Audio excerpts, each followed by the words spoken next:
Assalamualaikum warahmatullahi wabarakatuh. Selamat siang, Bapak Ibu. Bagaimana kabarnya hari ini? Semoga Bapak Ibu senantiasa sehat selalu. Jangan lupa untuk jaga kesehatan, mengingat sebentar lagi kita akan menempuh ujian akhir semester. Jadi saya minta Bapak Ibu untuk bisa mempersiapkan semuanya, baik kesehatan ataupun materi, agar bisa mendapatkan nilai yang memuaskan. Amin. Baik, kita hari ini ada di pertemuan ke-13. Nah, pada pertemuan ini kita akan membahas terkait dengan strategi imbalan. Jadi kita menetapkan imbalan itu strateginya bagaimana sih? Itu yang akan menjadi topik hari ini. Nah, unsur manajemen imbalan strategis itu ada banyak sebenarnya unsur, tapi menurut saya yang paling penting itu ada 4 ini. Jadi ada lingkungan internal atau biasa kita sebut sebagai lingkungan organisasi. Nanti kalau lingkungan organisasi kan sudah terbagi gitu kan, jadi lingkungan internal, lingkungan eksternal kayak gitu. Kemudian strategi bisnis. Nah, berarti ini strategi corporate ya, strategi organisasi. Kalau biasanya itu strategi induknya gitu. Sebelum di breakdown ke bagian-bagian. Nah, kemudian juga ada strategi MSDM. Nah, jadi strategi MSDM ini breakdown daripada strategi bisnis itu. Jadi untuk bidang ini dia harus selaras nih sama si strategi bisnis. Kemudian yang keempat adalah falsafah imbalan. Nah, kita bahas satu persatu, mulai dari lingkungan internal dan eksternal. Jadi, lingkungan internal dan eksternal itu bisa menghasilkan informasi yang diperlukan untuk merumuskan agenda strategis organisasi dan strategi manajemen SDM. Jadi, dari lingkungan, baik itu eksternal maupun internal, kita bisa, teman-teman, Bapak Ibu, untuk menghimpun gitu kan, menghimpun informasi yang nanti informasi itu akan kita gunakan untuk membuat rumusan dari rencana strategis organisasi dan rencana strategis MSDM. Nah, kemudian yang kedua adalah strategi bisnis. Berarti di sini adalah strategi induk gitu. Belum masuk ke bidang misalnya MSDM, pemasaran itu belum. Tapi dia adalah secara keseluruhan nih, strategi kita apa? Kedepannya seperti apa? Nah, makanya pada strategi bisnis kita itu lebih menetapkan arah hubungan dari organisasi dengan lingkungannya. Jadi arahnya ini apa? Rencana kedepannya seperti apa? Organisasi ini mau dibentuk, mau dikembangkan. Itu menjadi ranah di strategi bisnis. Gitu ya. Nah, kita bisa menetapkan arah itu berdasarkan apa? Ya tadi, lingkungan tadi. Karena dari lingkungan kita bisa tahu informasi. Kemudian strategi MSDM. Jadi, strategi MSDM ini breakdown daripada strategi bisnis atau strategi korporat. Dia harus linear dengan strategi bisnis. Kalau misalkan tidak linear, itu juga tidak akan bisa untuk mencapai tujuan dari organisasi. Nah, strategi MSDM ini mulai dari aktivitas-aktivitas MSDM. Jadi seperti mulai dari pengembangan atau pelatihan, manajemen kinerjanya seperti apa, manajemen kompensasinya seperti apa, maupun hubungan karyawan. Nah, itu masuk di ranah mana? Ranah manajemen SDM, strategi MSDM, gitu ya. Kemudian falsafah imbalan. Nah, jadi kalau kita bicara falsafah, berarti itu suatu keyakinan, bentuk keyakinan gitu. Nah, keyakinannya ini itu kita gunakan untuk mendasari kita dalam merumuskan strategi imbalan. Jadi nanti bisa kita gunakan untuk operasi strategi imbalan. Nah, strategi imbalan. Dengan adanya strategi imbalan itu, kita bisa menetapkan tujuan organisasi dalam hal kebijakan, kemudian proses, dan juga praktik yang diperlukan untuk memastikan bahwa organisasi itu memiliki orang yang terampil, kompeten, bermotivasi tinggi yang diperlukan untuk mencapai tujuan. Nah, di sini strategi imbalan itu sumbernya seperti yang tadi saya bilang. Sumbernya adalah dari strategi bisnis dan strategi SDM. Karena itu tadi, strategi SDM harus linear dengan bisnis. Gitu. Makanya di sini sumbernya ada dua, strategi bisnis dan strategi SDM. Kenapa nggak hanya strategi SDM? Karena kita itu harus, kita kan perusahaan organisasi gitu ya, bidangnya tuh nggak cuma SDM, dan kita itu harus punya rencana menyeluruh gitu. Seperti organisasi itu harus punya namanya strategi korporat, strategi perusahaan gitu. Nanti baru masuk lebih mengerucut ke bawah ke strategi SDM. Makanya ini nanti sumbernya ada dua, bisnis dan SDM. Selanjutnya kita harus tahu, Bapak Ibu, terkait dengan definisi strategi imbalan. Jadi apa itu strategi imbalan? Nah, strategi imbalan ini bisa kita definisikan sebagai pemanfaatan sistem penggajian sebagai mekanisme pengintegrasian esensial yang mengarahkan upaya berbagai subunit dan individu menuju pencapaian sasaran strategi organisasi. Nah, jadi di sini yang perlu kita garis bawahi bahwa strategi imbalan itu berarti kita memanfaatkan sistem penggajian yang ada itu agar sistem penggajian yang ada tersebut itu bisa sesuai dengan sasaran strategi organisasi. Jadi mereka bisa selaras gitu. Makanya kita perlu nih mengintegrasikan antara subunit, artinya bidang-bidang dalam organisasi itu dengan individu karyawan.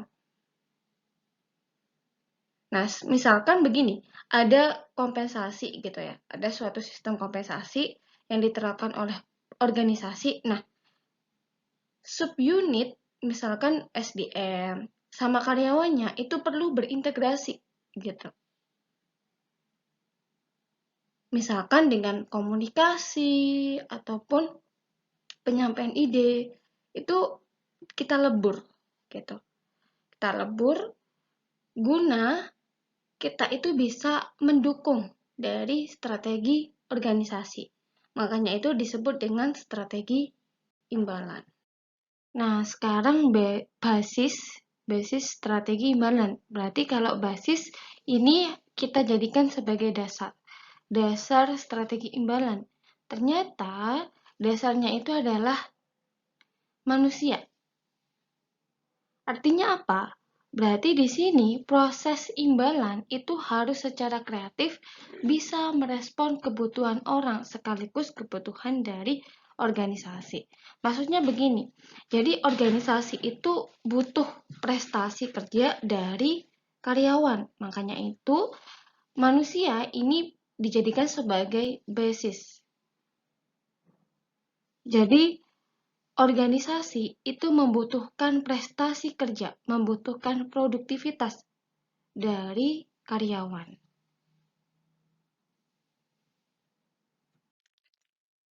Nah, selanjutnya itu mengembangkan strategi imbalan. Jadi ada beberapa pertanyaan yang bisa kita gunakan sebagai acuan dalam kita mengembangkan strategi imbalan. Yang pertama, seperti yang sudah saya jelaskan bahwa tadi kita ketika ingin mengembangkan strategi imbalan itu harus sesuai dengan strategi bisnis. Artinya, berarti kalau kita bicara strategi, itu kalau kita turunkan, itu bisa menjadi tujuan, sasaran. Iya nggak? Bapak Ibu pasti pernah tahu kayak visi, misi, tujuan, sasaran. Berarti salah satu dari komponen dari Renstra adalah sasaran. Kita harus tahu sasaran dari organisasi seperti apa, arahnya seperti apa. Jadi misalkan 4 tahun lagi apa? Membuka cabang. 4 tahun lagi kita harus menjadi perusahaan yang terkemuka, yang terbaik gitu. Kualitas pelayanan kita yang paling unggul, misalkan seperti itu. Itu adalah sasarannya gitu. Kita harus tahu sasaran organisasi ini apa. Itu yang pertama. Kemudian kita mulai harus merenungkan gitu kan. Program kompensasi ataupun imbalan yang seperti apa agar kita sebagai seorang SDM itu bisa mendukung agar sasaran itu bisa tercapai. Jadi, misalkan menjadi yang terbaik tadi ya. Nah, menjadi organisasi yang terkemuka atau yang terbaik gitu ya. Nah, berarti di sini kualitas SDM maupun maksud saya output barang yang dihasilkan, jasa yang dihasilkan itu harus unggul. Nah, berarti di sini agar produktivitas karyawan itu bisa meningkat, kita bikin nih, ada gaji pokok, ada reward, ada bonus. Nah, itu berarti program kompensasi kita itu bisa kita gunakan untuk mempercepat atau mendukung organisasi mencapai sasarannya. Kalau orang semakin dihargai begitu, kan kinerjanya semakin bagus gitu. Dalam bentuk bonus, itu kan jadi semangatnya ter-up terus gitu. Nah, kemudian perilaku apa yang diinginkan? Jadi misalkan organisasi itu pengennya karyawan memiliki produktivitas yang tinggi. Sama seperti tadi, berarti kita harus memberikan gaji yang sesuai dengan apa yang dikorbankan oleh karyawan, gitu. Dan apabila mereka menunjukkan prestasi kerja yang sangat bagus, kita berikan insentif, tunjangan, reward, bonus yang seperti itu. Nah, itu juga bisa menjawab pertanyaan yang keempat. Jadi, proses imbalan itu tadi bisa mendorong perilaku. Ya kan? Kalau misalkan saya kasih contoh yang tadi, kayak produktivitas yang bagus, yang meningkat, berarti organisasi harus memberikan balas jasa yang sesuai. Gitu. Sampai sini bisa dipahami ya Bapak Ibu? Nah, selanjutnya kita akan membahas terkait dengan kebijakan imbalan. Yang pertama menjadi bahasan kita adalah tingkat imbalan. Berarti kalau tingkat imbalan ini, organisasi itu bisa menggaji sesuai dengan rata-rata, di bawah rata-rata, atau di atas rata-rata. Nah, kita bisa mengatakan dia di atas rata-rata, di bawah rata-rata, ataupun pas pada rata-rata. Itu berarti menunjukkan posisi gaji. Nah, posisi gaji ini berarti bergantung pada sejumlah faktor, Bapak Ibu. Misalnya, terkait dengan tingginya prestasi kerja. Kemudian juga bisa budaya yang ada di organisasi itu juga bisa mempengaruhi dari tingkat imbalan. Nah, selain itu juga pada diferensiasi dan juga jumlah golongan yang ada dalam hierarki gaji. Jadi hierarki itu bisa kita lihat dari struktur organisasi. Nah, di situ pasti ada tingkatan golongan. Itu yang berbeda, itu juga nanti bisa menyebabkan perbedaan di tingkat imbalannya. Jadi kan posisi gajinya kan juga berbeda kan. Kemudian yang kedua itu mengikuti besaran dan persamaan yang ada di pasar. Nah, jadi dalam kita menentukan gaji itu kita harus memperhitungkan pengaruh pasar. Namun bukan berarti kita harus sama persis dengan harga yang ada di pasar. Gitu ya. Jadi kita harus tetap mengikuti pasar, tetapi kita itu tidak boleh sama persis gitu. Harus plek gitu kan dengan yang ada harga pasar. Itu tidak. Jadi kalau misalkan harga imbalan di pasar itu tinggi, berarti mau tidak mau perusahaan itu harus mengeluarkan biaya yang lebih besar gitu. Karena kalau misalkan harga di pasar itu tinggi, berarti jumlah permintaannya juga itu tinggi. Dan bisa jadi orang yang dibutuhkan itu juga sangat terbatas. Makanya harganya itu tinggi. Namun bukan berarti kalau tingginya harus sama, enggak. Paling tidak kita bisa sejajar. Gitu. Kemudian yang ketiga adalah imbalan dan kinerja bisnis. Jadi di sini kita itu harus bisa mengaitkan antara kebijakan kompensasi dengan kinerja bisnis. Jadi di sini kita harus bisa memperhitungkan seberapa jauh besaran gaji itu mengikuti dengan hasil bisnis yang dikeluarkan gitu. Kalau misalkan hasil bisnisnya banyak, berarti itu juga kita harus perhitungkan gajinya berapa. Jadi kemampuan membayar dan besaran nilai yang diperoleh oleh organisasi sama dengan besarnya uang yang dikeluarkan untuk gaji. Gitu ya.